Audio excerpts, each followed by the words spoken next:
Nicene Creed. I believe in one God, the Father Almighty, maker of heaven and earth, of all things visible and invisible.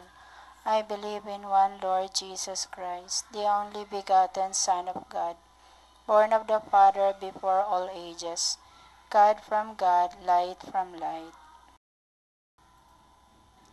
True God from true God, begotten not made, consubstantial with the Father. Through him all things were made, for us men and for our salvation. He came down from heaven, and by the Holy Spirit was incarnate of the Virgin Mary, and became man. For our sake he was crucified under Pontius Pilate.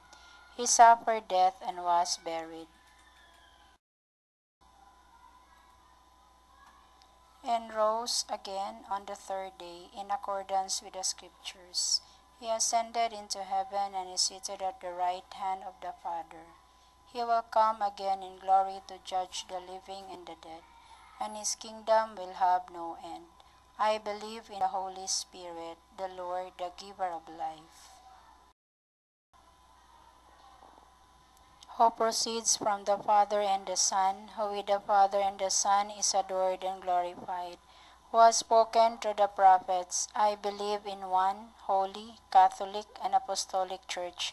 I confess one baptism for the forgiveness of sins, and I look forward to the resurrection of the dead and the life of the world to come. Amen.